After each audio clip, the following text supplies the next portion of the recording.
Ja, diese Maschine macht komische Geräusche. Ist das normal? Weil hier steht er jetzt. Also. Ist ein Lenore drin.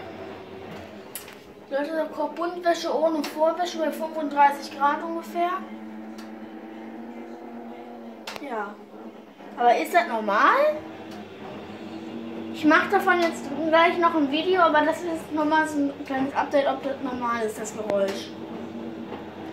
Das beim Drehen, das weiß ich, das ist normal, aber das, wenn sie steht, ich warte noch mal kurz, das.